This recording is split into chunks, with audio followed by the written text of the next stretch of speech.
Have you guys ever wondered why people pay hundreds, if not thousands, to show up to in-person events where they could just be sitting at home watching YouTube? And honestly, I thought the same thing until we started going to events. We started showing up in person.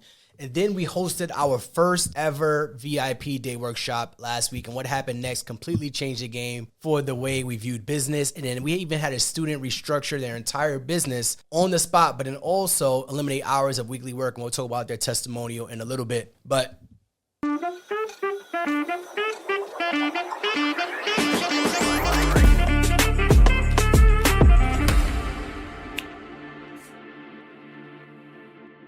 Welcome back. Welcome back to More Than a Side Hustle podcast. My name is Janoka. My name is Anthony. And we are the Heart Dogs, CEOs of Cleaning Business University. We have our own cleaning business down here in Dallas. And we teach people how to grow and scale their cleaning business, remote cleaning business, without having to do the jobs themselves. We also have this lovely podcast where we chat about different things. But today's focus would be about our first in-person paid event, let's say. Because we have had events where we went to like Top Golf to celebrate our first $1 million student. And then I think we had a podcast in person where we asked people to come out. So you can technically consider that those events, but this was our first paid event since having Cleaning Business University for 5 years. July would be exactly 5 years that we have Cleaning Business University. What took us so long? Don't got that answer. Maybe we'll dive in more into that, but yeah. And that's what we're discussing today. And to be honest, we almost didn't even host this event. And what happened in that room was game changing. And this is why in-person events aren't optional if you're building a brand or a business. But before we completely jump into it, there's one important thing. If you've been listening for a while, I would read a review that you guys leave us on the podcast platform. But we looked and we're like, the last time we got a review was a year ago. Now, granted, things have slowed down. We've had our podcast, I want to say, for 3 years. And last year, things slowed down after having our second child, meaning we weren't putting out content once a week. However, we've been putting out content, enough podcast episodes, and we haven't gotten not one review. So I'm saying this to say, if you're listening, thank you for listening. Please go ahead and leave us a review on the platform and help us to continue to grow, helps people to see us, know that we're still around. If you see a review from a year ago, you're wondering, are they still doing it? Yes, we are. So please go ahead and drop us a review if you enjoy listening to us and you get game from what we speak about. And I told Janoka, we aren't showing up the way we used to. But that don't mean you can't give a review at all. There's information going out. So think about it like this. And if you think about it, if you're doing a show, and I think our show has a pretty consistent audience, it's not going to grow if new people aren't finding the show. Right. So we're not showing up. We're not as consistent. If we're not as consistent, most people aren't going to listen to a podcast that's not consistent.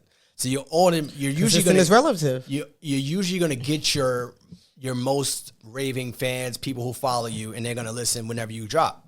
Right. So if I listen, I'm a huge podcast listener as well. So if I'm listening to a show that's brand new and I'm like, oh, this show is pretty decent, and they don't drop another episode for a month, I'm not watching that show again. So that's what I'm saying. If we got, let's say every episode we get a couple hundred listeners and we got a couple hundred reviews, then that's going to be consistent for a while. But the way a podcast or a way a show grows is by you sharing it, right? It's normally not the case of you going viral and people tuning in and finding you, as you sharing it. So as we're going through these conversations, it would be very helpful if you guys found value just to share it with one person, to have them listen to it, and also to help them learn more about who we are and what we do.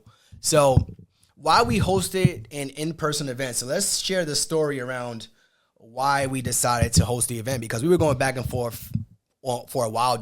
Should we do it? Would anyone show up? And so let's talk about that. Really, we were going to Atlanta to celebrate with our family. My niece is turning 1. And we wanted to, when we go to Atlanta, we try to take advantage. Atlanta has a lot of people that look like us, a lot of podcasters. So we're like, we should get on some platforms. We haven't really been on other people's platforms in a while since having Amaya. Let's try to get out there. But a lot of times the way that people record their podcast, not like us, they batch record, or they do seasons or times when they batch record for 3 days straight or something. So we wasn't really finding anyone that was recording during that time. And I know we were speaking to our coach, Donnie, about that. And she had said, well, why don't you have your own event?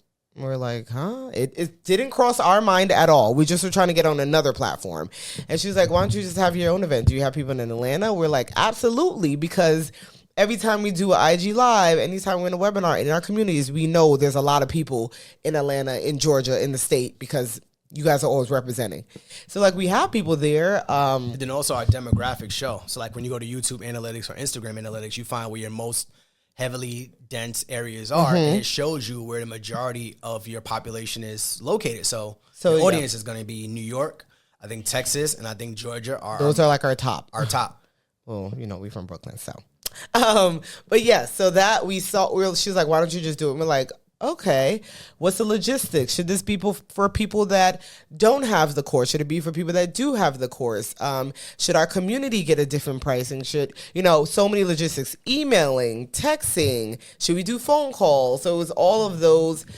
It really becomes, if you're in, I guess, any type of space, those things that kind of just run through your head of like the things that would make it not work. That's what you lean towards, the excuses and stuff. And so we were kind of naming all of those. And then we started to kind of debunk it like, okay, just do this, just do this, just do that. And that's what led us to actually doing the event. And once you put it out there, then you have to do it, right? And then you get one sold. You're like, well, we got to show up now because one person bought. And so that was the trickle-down effect of us kind of having an event in Atlanta. And I know a lot of you guys are like, how could you not do one in Dallas? We live here. How could you do not one in New York? You're from there. Understood. This is our first opportunity. This is the first time we're doing something like this. People are talking about, are you going on tour? Would love to.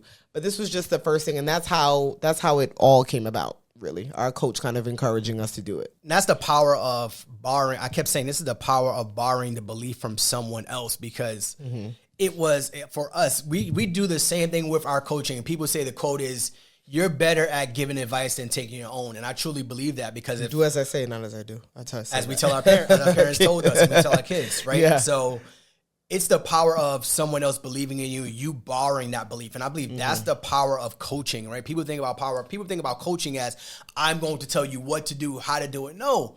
When you got a coach on the sidelines not playing the game you're playing, they can't hop in and shoot the ball for you. They give you the belief. They give you the quote-unquote plays. They give you the playbook. They tell you how to do it, what to do, but you have to execute on your own. You're like, oh, what happens if I miss? And that's the power of someone else believing in you. So, just to add on to it, I think the other part of it as well for us is the community piece, right? So we've had the Clean Business University for 5 years. We'd have our community, I want to say 4 years, or maybe right after. I don't remember how long. But we've had our, paid community with people. But just even us being on social media, you build a community. There's people that always comment, always like. There's people that always comment in the community. Always show love. So it was another opportunity for us to connect with our community, people that we've never met. I mean, that we're real because, you see us, we're not AI. But still, meeting someone is different, I think, and being in person is different. It's a whole different feeling versus just this digital kind of meeting. Getting in person with someone, if they're hoping that they act in the same way and do the same things and all those things, it was a good feeling to just have to know that, all right, we want to connect with our community and continue to do so, not just do it via Zoom calls. And so that was another added element of us doing this in-person event. And we got to address that fear of hesitation, because we didn't know if we would sell tickets. Yeah. So just like you guys, when you launch something and you try something, that is the nature of business. You don't know if it's going to work. So but you're willing to do it. We put out some feelers, right? We posted, there was a reel that we posted about attending in-person workshops. Have you ever attended? And people have always asked us for these things too. So we knew that there was a buying power there, but we just didn't understand if people would show up, right? And that's going to be a fear and hesitation no matter what you do. So I want you guys to understand that we have the same fears, same hesitations as you guys do, and I don't want you to let that hold you back from starting what you need to start. But knew it would make an impact if we did it. Yeah, but the other part of it as well was that a majority of our audience, maybe 85%, are 9-to-5ers. They're not full-time entrepreneurs. So we did it on a Friday, which meant that you had to take off of work.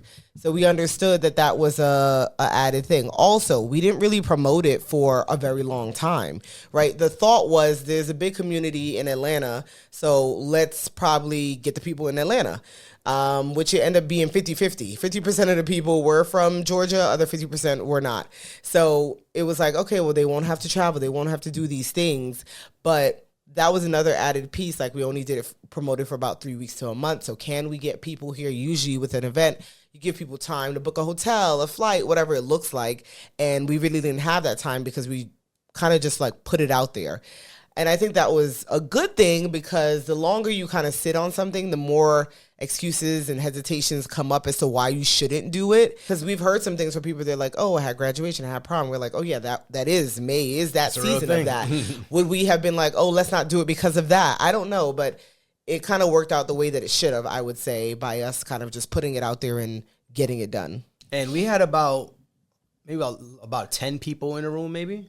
Oh, no. It was closer to, I want to say 6 and then an attachment. Oh, so less than half. So we had about 6 people in the room who actually... 7 because somebody brought a partner. But okay, so we had 7 people in the room for our first in-person event, and it was like 3 weeks before, and it was like we haven't even started really promoting for it. Right. So we were still trying to do the logistics, and at the end of the day, we just had to get it out there. So those are some of the fears we had. And we only promoted via like email and text. I think we did one story. We didn't do any social media. It was just email and text and in our community, and that was it. Email, text, and our community. Everyone wants digital freedom, but sometimes real transformation has to happen in a room. So we'll talk about what actually happened in that room and how we transformed some of our students' lives, but then also how we transform our life by doing that event. So we're going to recap what the agenda and structure of the day was, and let's go through that. Oh, you have the agenda? Not the agenda, the like document? It's in the drive. It's in the drive. But some of the other logistics while we were just kind of talking through that, we were like, where are we going to do it? We just decided to do it in our suite. It worked out perfectly. We got a suite at a hotel, and it was very intimate. We ordered food off of Instacart. And I'm just saying these little details because these are things that kind of gets people stuck. Like, oh, I want to get food. How do I get that? I don't live there, blah, blah. Just ordered off of Instacart, some Dunkin' Donuts, some bagels, some orange juice, and people were satisfied. We had leftover food. People were able to take what they need to. We told the people the desk downstairs, we had guests coming. They were able to give them a key to come in. We also got a videographer there to kind of record the information so that we have that as content, get testimonials. So these are the things that we kind of set up for this event. It wasn't grand, but it was just enough. Our coach was able to show up. One of our partners in one of our businesses showed up. We had Mark from Better Wallet, which he speaks about finance, showed up. So we really had a full room. I would say it's a full room. Even though it was about 6 to 7 students, we still had guest speakers come and kind of pour into our students. So that was like the overview of the day. But we'll speak, a bit more detailed about what the agenda and some of the things that we discussed look like. So we knew we wanted to have a vision for the day. So we started by, when everybody came into the room, we shared what our vision was for the entire day. And we wanted them to walk away with what they actually needed in their business. So we started with action item steps. We discussed, we want to have progress within the next 1 to 2 weeks, which means we actually got to follow up with them. You got to slow down, speak fast. We had 90 day, we built a 90-day accountability group for those students as well, so that they could compare where they are today, but then also where they're going to be 30 days from now, 30, 60, 90 days from now, so they could see progress. But we started with literally custom business audits.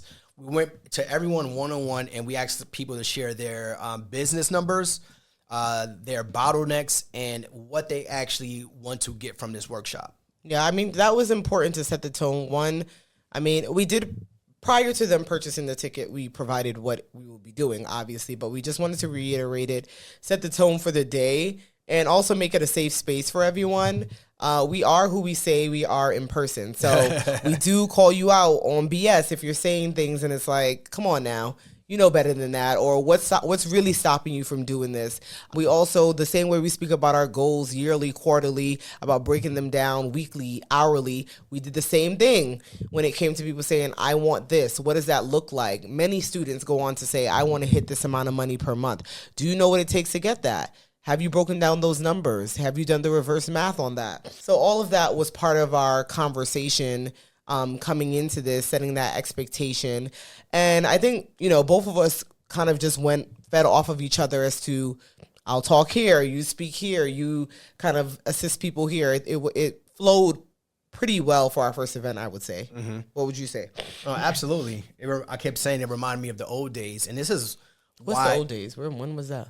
Old days, like 2019, 2020, okay. 2018, where you would give the overview, but I would walk them through the steps of doing the thing. So that's another power of being in a room, is that it wasn't just us telling you what to do. It was Janoko giving the overview, But me sitting down and showing, like one student, we went through their Google local service businesses, and they weren't their ad. They thought their ads were on, and I literally sat down with them while she was talking about it, and they said, "Oh, I don't know how to do it." I was like, "Wait, let's stop right there. I'm going to show you how to do it right now. We're going to walk you through it so that you could do it by yourself." And then they got on the phone with Google while we were there. They got their credit card information, and by the end of the workshop, they were ready to launch their ads, right? So that's what I'm saying, where like the old days where you would give the overview and then I would show them how to do exactly what you're saying.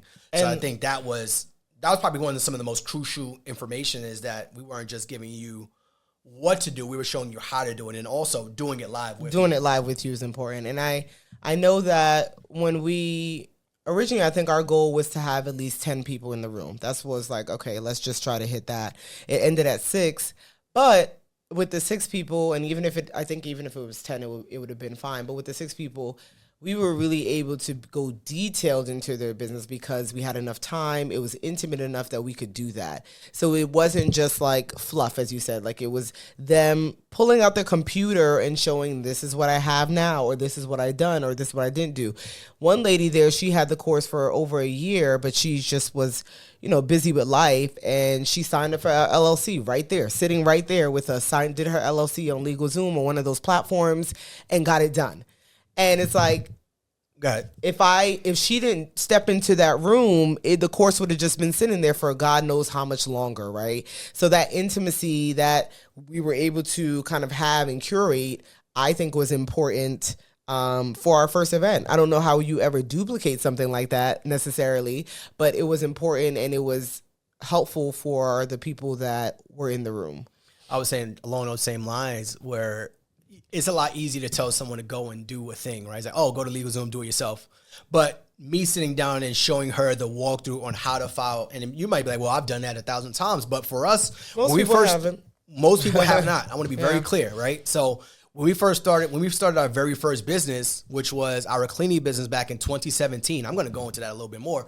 We did not know how to file an LLC, right? And this is before LLC Twitter. This is before LLC Instagram. This is before LLC Twitter chat. There was that whole LLC Twitter, right? This is before that time, 2019, 2020. We were doing this back in 2016, 2017, where no one was showing us how to do this. So we had to Google it. We had to find out. And pay. And I showed her, all right, there's 2 ways to do this. I'm going to walk you through step by step. Document by document. We pulled up the document. I showed her how to sign it, how to fill it out. But I say, also, if you want to do this now, you can also go to this other website and they can do it all for you. Not going to walk you through it. So by the end of the workshop, that was one thing she had. And I just, since you're speaking on that, it's just like a decision you have to make when it comes to your business. I think especially with the LLC, it's a business entity. You want to make sure it's set up correctly because taxes, all that can kind of trickle down. So sometimes just paying, which kind of brings us to what people did, pay to be in this room, but paying that extra fee to make sure you're doing something correctly makes a huge difference. Absolutely. And it's worth it in the end. So. And next thing we went into was that was the business audit. We did a 90-day game plan for everyone. So this was a working session where we gave them mini coaching moments, like we just said, so that we could course correct as they're doing it. So everyone had their 90-day goal, but then also started filling out the worksheets that we provided. 90-day down to monthly, down to weekly, down to hourly. What does that look like? How many hours a week can you realistically give? What is your exact next step? When you leave this room today, what are you going to be doing this weekend? Because it was a Friday. So are you just going to leave and just forget about it? You paid for this. You came here. You made the decision that you wanted to make a difference and actually get your business going. What are you now going to do? And I gave that quote actually at the event, when there's times when I think if you're honest with yourself, at least, when you're slacking, when you're missing out on things, when you're not doing what you're supposed to be doing or what you say you want to do. And I asked myself, how bad do you really want it? It's just a simple statement that it kind of just course corrects for myself and be real with myself on, is this what you really want to do? If it is, why are you not showing up the way that you should be? It's the same thing for Give me an example of that in your life. Specifically content. Is what I think about, because I know for me working out, that's pretty easy. I know I need to lose weight. I want to do it. I do it 5 days a week. That's simple. When it comes to content, I want to put out content. I struggle on what should I put out. Is this good enough? Should I not put this out? And I struggle on being lazy sometimes. Sometimes I'm all in. I'm 10 days straight on content. Then I'm 5 days dry. So it happens to me specifically with content, but then I say to myself, how bad do I really want it? I have the information. I know there's something I could put out. There's something I recorded that I didn't edit yet. Can I put it out? And so And then realistically saying, like, you don't want it as bad as you think you do, because then if not, you will be working. You'll be putting more out. You will make sure that you won't go to bed without it. You make sure you scripted it. You will make sure you edited it. Instead, you're sitting on the couch. So just being real with yourself. Yeah, just being real with yourself is important as well. How bad do you really want to get your business up and running? How bad do you really want to have that 10K month? Don't say you do and then you not working on your business at all for 2 weeks out of the month. You're not making it. One of the action plans that we had went through with someone, this is actually right after the workshop, and we'll talk about some transformations and some wins after. But one of the things we went through was their entire day. You know, I started by asking them, what does their day look like in their business? So we went through, I'm not even in their business, in their life, which is more important than your business in most times, but most of the time they're going to correlate. So we went through their entire day and the structure of what it looks like. And obviously there was family, there was work, there was kids. But then there was 3 hours where after work was done and the kids are down from 9 to 12, I said, what are you doing during that time? I was like, number one, 12 midnight is actually late. But either way, I was like, that's 3 hours that you have to do something. What are you doing during that time? She's like, I'm normally catching up with the husband. I said, all right, cool. I said, can you dedicate 1 hour of that 3 to just one business task a day? And she's like, yeah, I could do that. So I was like, if you do that for 5 days, that gives you 5 hours that you're able to dedicate to your business a week. And that is the minimum. Does that sound feasible for you? Yes. I said, okay, now we got 5 hours. Can you dedicate one task that you want to complete per day for those 5 hours? I was like, so that could be 5 tasks you're going to complete. Or if you have one big task, can you break that down within those 5 days to get it done? And when you break it down in that way, it makes it sound a lot more realistic, a lot more tangible. And it was like, oh, well, I actually do have time to run my business and get it to where I wanted to get to. And I'm not saying you can only commit 5, but I said, if you commit 5, that allows you to get that one task done a day. Those were the type of questions that we get stuck on where it's like, I don't have the time to do this. And we sit down and we're in your face and we're questioning you. Now you're like, well, I actually do got some time. So those are some of the things we spoke about, and we were able to really dive into their businesses. And one of the last key components, not the last, but we went into a hot seat strategy session. And that's what things put people on the spot for real, for real. Because, you know, sometimes I think also just getting comfortable in the room with people and you don't know the person, but at the end of the day, we're all here for a reason. It really don't matter where I'm at in my business versus you. We're all here to scale and grow, to get more knowledge so I can continue to grow in my business. Even if I'm starting at getting my LLC versus you starting at you had your first client and it went horribly, I need to fix some systems. I need to fix something, you know. So it didn't matter where people were, but it wasn't important to call people out because in person is a little different. If I'm on Zoom with you and calling you out, I really don't know how you're taking it. I have no idea. Sometimes you ain't showing your face on camera. I can't really connect. I don't know personality. I don't know if you're feeling like I'm being too harsh. But in person, you can feel my energy. You can see, we can make eye contact. You can tell kind of my intentions behind what I'm telling you. And we can really drill into you. One, what you may be doing wrong, but 2, how do I correct it now and move forward? And that's the biggest thing. You may go into a room with things that like, oh, I got to change some of this up. And then also leaving with stuff, I've never heard that before. I need to implement this. And so that was part of what the hot seat was. It wasn't to put anybody in shame, but really just really diving in and doing that business audit, which we all need sometimes, is to say like somebody else looking at it, especially someone that knows the business.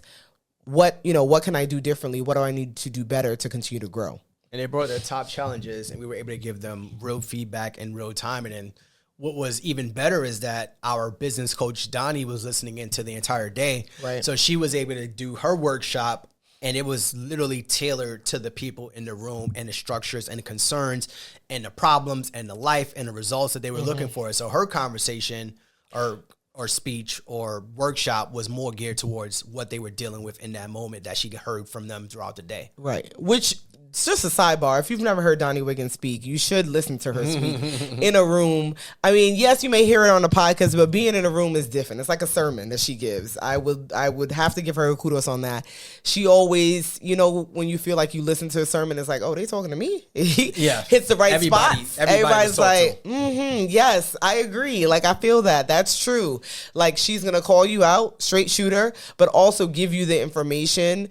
And you just have to hear her. You just have to hear her. Go in a room and hear her speak one time if you haven't. And then we locked in the commitments and the accountability. So each person shared the number one priority for the next 30 days.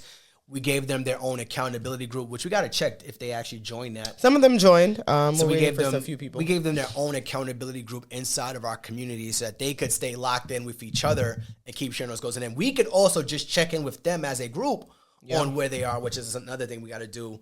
And we celebrated some wins. We took some photos and we did some stuff there. So, and really the day was supposed to be like a half day, a 9 a.m. to 1 p.m. day. It really didn't end to about like 3:30 is when people actually left, because after people were exchanging numbers, hanging out, doing the whole shebang. I wanted to talk about something here. No. And I was saying that them being in a room with each other allowed them to co-work with each other too. Yeah. Co-working with people in this space alone. So it wasn't just us talking to them and showing them what to do. They also got the ability to co-work with each other live, which is probably one of the more, I would say, satisfying things that I saw, because they were all sharing information that they were doing and helping each other grow. And I think, it was people who were like single and they were talking about the struggles with being single. It's like, no, I actually have that same struggle. I know Anthony and Janoka are a couple, and we have some couples in our program, in our community, but it's like, I'm single. I'm going through the same struggles you're going through, and don't get it twisted. It is difficult, but it does allow you to make decisions faster if you allow yourself to. So what I wanted to talk about next is just kind of the lessons learned and benefits of the hosting. I think they're kind of similar. One lesson and benefit I would say is just the importance of community. We had 6 people in that room. 4 of those people were from our community, right? So more than 50% of people were from the community that we have, that they pay to be in, to kind of get additional knowledge and support as they grow. And I think that was important. That was just connecting. I love it. I feel like I'm very social. I like to be with people. I like to hang out. So that in person for me is better than the internet thing. Obviously, we can't be in every place at once. So this kind of helps us impact the masses. But I would love to do more of those in-person kind of events. Other thing that I learned or like during this time was while we were getting ready, it's so funny because I'm like, you're like the brains of this. What are you talking about? Like, Anthony's getting nervous and I'm like totally fine. And I don't generally, when it comes to certain things, he speaks more than me when it comes to the business in different areas. And so I think we both thought that he would probably lead more than I would, and I would chime in and help out and assist. Not to say that I can't contribute, but we just contribute in different things in different ways. But it actually ended up being pretty flip with me, like he said, leading more and talking more, which was a shocker for both of us. But I was just like, I don't understand why you're nervous. If anything, maybe I will be a little bit more nervous. But at the same time, one, I know we know the information. It's not like we're scammers out here and we just saying things online and we get in person. We're like, I don't know. I know we know the information. And then I was also pretty confident that we can provide some type of transformation or help to the people that were coming. That was something that I learned. I think my thing is I want to over deliver so much where it is unattainable to even think about. And that's the problem too, because that's where that people say you're a perfectionist in general, not me, because I'm not. Yeah. But when you think about perfection, like you're never going to be perfect. So you're never going to be the version of yourself that you think you are, which is very narcissistic if you really think about it that way. But it's like I always want to present ourselves and our family. This is our name. This is our business. This is our livelihood.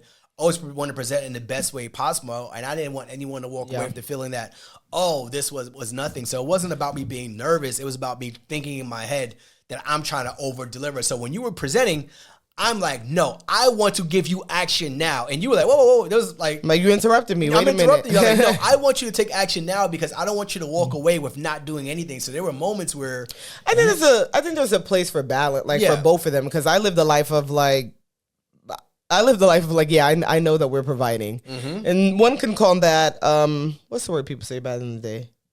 Conceited. One can call that confident. I call it confident. I don't think that it's conceited. I call it that I know the information that we're providing. I know the students and testimonials that we've spoken to where we've changed lives, changed trajectory of people's life, their livelihood, their last name. We've changed that trajectory. So if one person out of the thousands or out of the hundreds or out of the 20 does not connect or feels like it wasn't helpful, maybe it wasn't helpful for them. And that's okay for me because I live the life of I don't have to please everyone. And you may not get everything from me, even though I know I'm putting it out. You know what I mean? So that's like I think a seesaw that we both play of like, it's okay. And you're like, no, it's not okay because this, and the other.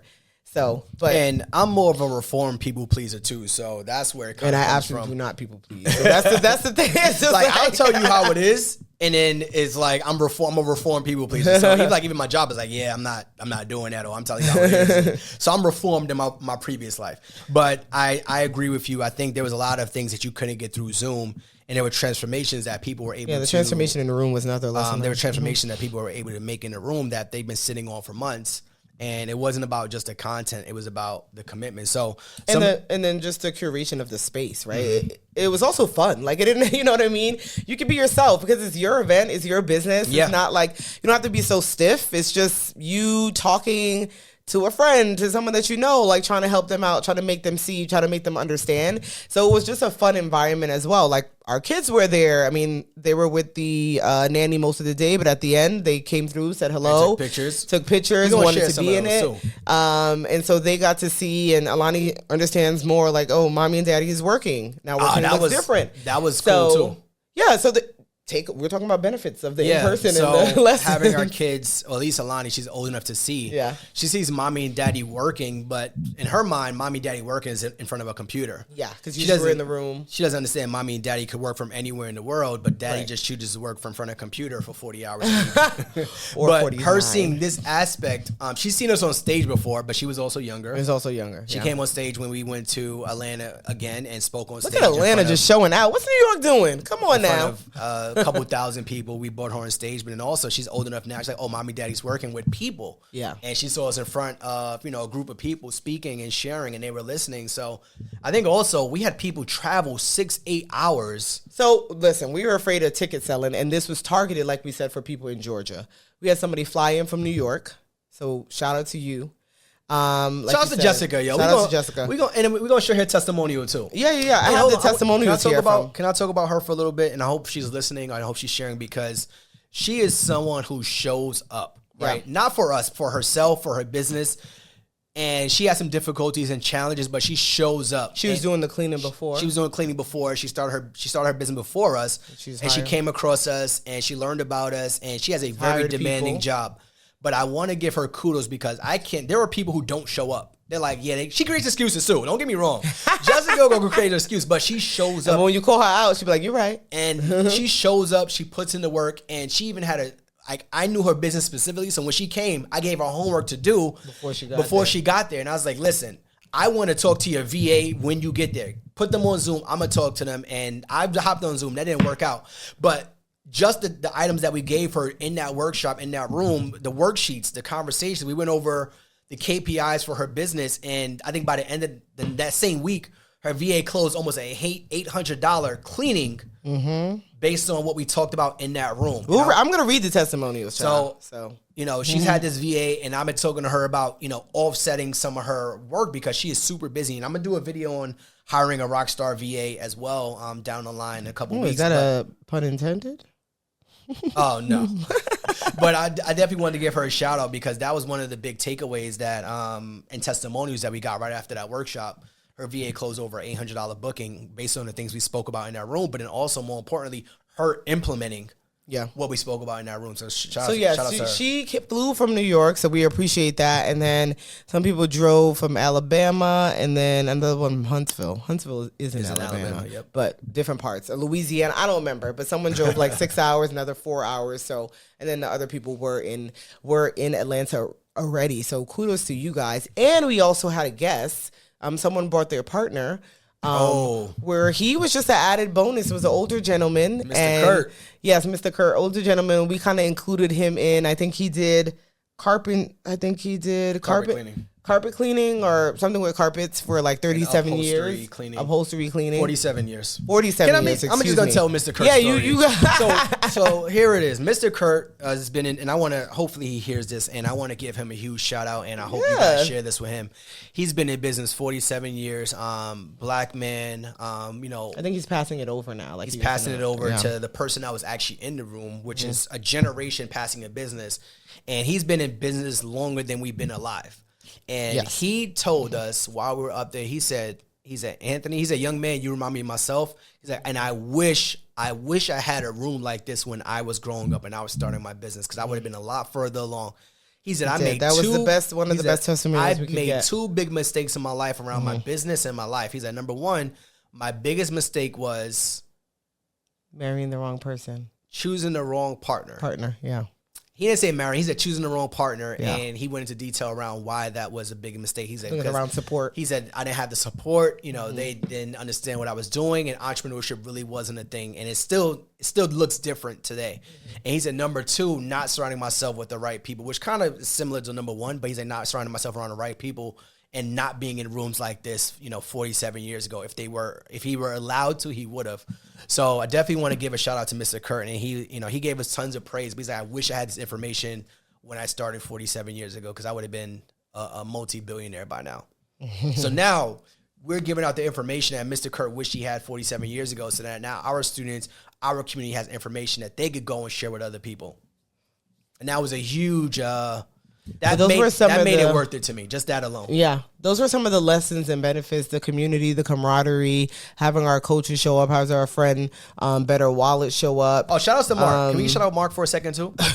So I keep saying Mr. His name is Better Wallet on social media. He helps people, he helps parents build generational wealth. He helps people build generational wealth through investing for their kids and their family. And we just spoke about, this is not even in the present. This is why the importance of being in these rooms, because there are side conversations that are happening. You could just pick a brain. That you don't get on a Zoom call. So he was having a conversation with one of the parents there about kids. Because I was like, oh yeah, he's helped us invest for Alani. And she has a net worth of over $20,000 at the age of 3 or something like that. She's going to be a mega billionaire, right? I'm not joking, but I'm kind of serious. So he was talking about some of the strategies we did when Alani was first born, setting up her 529, setting up her investment vehicles, and starting as early as, we started early as possible. And just those conversations, people started chiming in with different investment vehicles that they heard of and myths and things like that. And he started going into detail. People were close to retirement too. People would go close to retirement. Like, what should I do? What should I hand to my kids? What can I do? Like, these are not things we talk about publicly, which we probably should do more of. Because we started in the space talking about finances. Yeah, but having him in the room and supporting and showing up, giving that game absolutely free just by him supporting us and our students, they were able to get information that they can now pass on to their kids, their family members, just by being in the circle of the influence in that room. Yeah. So shout out to Mark. Since we're shouting out everybody, you got to shout out Damien. You're going through the list of people you shouting out. Oh, so if you guys don't know, we also have a software platform called TidyTrack, which was started with our business partner, Damian Rufus. He's been in the automation and AI space now for over 20 years. And he showed up and he went through our TidyTrack platform. Well, yeah. He showed people how to use it. He showed them how to add automations to their cleaning business. He showed them how to add text messaging marketing. Like, we sent out a text message for Memorial Day and Mother's Day, and that earned us over like $11,000 in revenue just from sending out that text message. So he showed them how to do some of these automations in their cleaning businesses they could add too. So he was in the room sharing the game and presenting what he's had over 20 years of experience doing. Yeah. So we promised that it would be us, and we threw in our coach, but then it was much more than just that. There's much more from just that, and you don't get that, like you said, in a Zoom or just in without being in the room. So I wanted to add something else about credibility, because this deepened the trust and credibility from our community and with our community. Because I'm literally having a conversation with a guy right now. He's like, well, what's the difference between your program and another program? I was like, the information is exactly the same. I said, you could Google, you could YouTube the information. How many YouTube billionaires? Or you go through our podcast. Shoot. How many YouTube billionaires do you know? How many people you know who Googled information and became millionaires? Not many people. But if you have the patience, absolutely do that. But I said, the information is not what changes the program. It's the people. It's the community. I was like, we've been doing this since 2017. Right, we've been in business now for 8 years. We've done over $3 million. Now students have closed over $18 million in deals in their own cleaning businesses. That's what makes us different, having the credibility. The information, who cares about that? It's all X's and O's at the end of the day. So that's what I want to share with people that makes us different and unique. And you could go through our list of achievements and things we've done in the space, but that's what makes it different. This is not just a digital course. This is a community of people who are building empires, people who are building businesses, and they just happen to be cleaning business owners. That's the difference between our stuff and other people's stuff. I want to be very clear about that. It's not the positioning. It's not what we do. It's how we do it and how we shape our community. takeaways from the students that were in the room. Yep. We wanted to kind of just read some of the testimonials that we got the day of, the day after, or people just, and we did get some video testimonials as well. When we have those, we will share them. But this, there's one thing to feel like you're impacting people and they're like, thank you, and I'm doing this. Another thing for them to kind of write it and tell you. So one person said, what an awesome VIP day I experienced in Atlanta today and well worth the investment, time, and looking forward to more events in the future. Thank you for taking the time to invest in us with all the knowledge you provided. I am a CEO. And that came from Donnie kind of getting on them about having that CEO mindset. VIP, the Mastermind VIP was more than expected that I've experienced in Atlanta today. So much knowledge was poured into us, and now we were able to grow our business and minds. Today, after arriving back into my hotel room, I received another booking for a move-out cleaning. Shout out to the Heart Dogs for an epic VIP day. I enjoyed the experience, and it was well worth the investment. They are truly our trailblazers in real time. I'm still fired up and looking forward to my next chapter within our CBU community and all it has to offer. Thank you guys again for an amazing opportunity. And this is one from Jessica where we spoke about, hey fam, I just want to post a win for today. I hired my VA about 1.5, maybe 2 months ago. She's been getting bookings since she started, worth about $150 to $375, but today she booked her first cleaning worth $756. Almost $800. 4-bedroom, deep clean. I had to tell her how proud I was. And I want to thank the community members. You guys know who you are. I also want to thank Anthony, Janoka, Damien, and Donnie Wiggins. All of you have put me on the track that I need to be on. During the Atlanta meeting, you don't know how much you guys have helped, especially Donnie Wiggins telling us to sound more like a CEO. Definitely put a battery in my back. I will take everything in stride. I truly appreciate everything that I've learned in the community. Implement daily, weekly, monthly. Thank you guys so much. Listen, y'all, you heard it. You heard it directly from them, and you want to be around. And I think when we talk about how do you choose people to be around, how do you choose a coach, how do you choose a program, you don't choose it based off the information. You choose it based on the transformation that the person is providing you. But then also, do you see yourselves in the people? Do you see yourselves in the community? Do you see yourself looking and sounding like the people you are around? And I think that's the most crucial thing when you're deciding to join a community. Yes, it does pay sometimes to be in a completely different atmosphere of people, but I think it pays more dividends to be around people who are like-minded that you can see yourself in. So. And just to tell you a little bit, just to wrap this, anybody can have an in-person event, right? It doesn't only just have to be if you have a course or whatever. I mean, we see people do brunches for anything, or anybody can have an in-person event. I think it's a good way to connect with your community. If you have a community, anybody that you're growing with, meet up on a hike, go, I don't know, do a workout together. Anybody can do an in-person event. So this is just another way to kind of pour back in, let people know you're real, have your brand be more than just something that's online. And that was our experience. Also be very clear. You don't make money from events most of the time. Most of the time, yeah. It is not a place where you're looking to make money, which is why we didn't price it at the ultra high end, which we knew it was worth. But we knew it wasn't about making money. It was more about just testing out the waters, seeing how we liked it, seeing how our students liked it, and you want to be invited to the next event. If we do decide to ever do one again, you need to be in our community. You need to be around us. You need to be showing up, right? Showing our email list, right? We didn't post this on social media. So if you wasn't on anywhere else, you would have no idea what we were doing. And if we decide to do something outside of Clean Business University, it might not be posted on social media, right? So we want to make sure you guys are in the room. So just go to Clean Business Masterclass if you want to learn more about how to start a remote cleaning business without cleaning any houses. We've done live events. You could check out our podcast. Leave us a 5-star review. Join our community. There are tons of ways that you can get information from us and be around us if you find yourself, want to get more information from us. Yeah, and that's it for today. Thank you for joining. All right, see you next time. Peace.